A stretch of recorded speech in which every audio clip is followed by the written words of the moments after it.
रूपा रेड्डी 16 वर्षाच्या विद्यार्थ्यांनी प्राचार्याची हत्या का केली?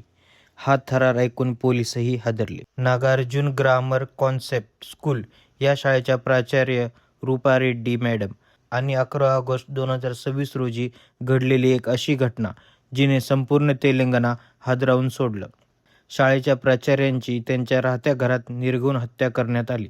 सुरुवातीला हे प्रकरण चोरीच्या उद्देशाने झाल्याचा पोलिसांचा संशय होता, पण तपास जसजसा पुढे गेला तसतसे या हत्येमागची कहाणी आणखी धक्कादायक होत गेली.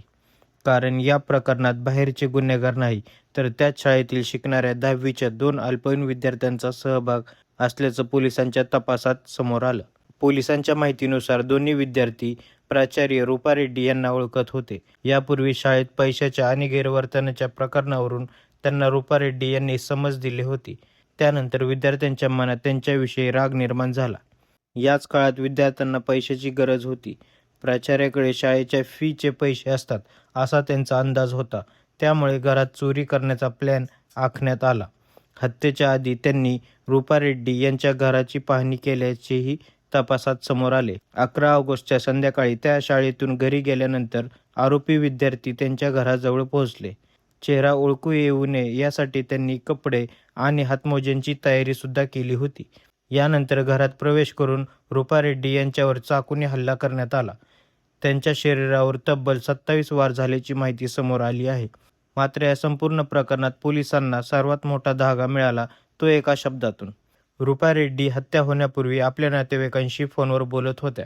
त्या संभाषणात त्यांनी शेवटी बाबू असा शब्द उच्चारला आणि त्यानंतर त्यांचा फोन बंद झाला. पोलिसांनी या एका शब्दाचा बारकाईने तपास केला. रूपा रेड्डी शाळेतील विद्यार्थ्यांना प्रेमाने बाबू म्हणून संबोधत असल्याची माहिती तपासात समोर आली. त्यामुळे पोलिसांचा संशय शाळेतील विद्यार्थ्यांकडे वळाला. त्यानंतर पोलिसांनी विद्यार्थ्यांची चौकशी सुरू केली. सीसीटीव्ही फुटेज, कॉल डिटेल्स आणि इतर पुरावे तपासण्यात आले. अखेर या तपासाची दिशा 2 अल्पवयीन विद्यार्थ्यांकडे वळाली आणि त्यांना ताब्यात घेण्यात आले. या हत्येमागे नेमका पैसा, राग आणि मोजमजेची लालसा किती प्रमाणात होती याचा तपास पोलिसांनी केला. आरोपींनी पैशासाठी चोरीचा प्लॅन आखला होता आणि पकडले जाण्याच्या भीतीने प्राचार्याची हत्या केल्याचं तपासात समोर आलं. ज्या विद्यार्थ्यांनी शिक्षण घेऊन आपलं भविष्य घडवायचं असतं त्यांच्यावरच आपल्या शिक्षिकेच्या हत्येचा आरोप लागला. या घटनेने पालक, शिक्षक आणि संपूर्ण समाजासमोर अनेक गंभीर प्रश्न उभे केले आहेत.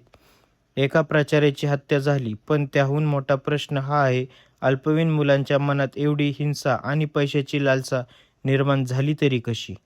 धन्यवाद.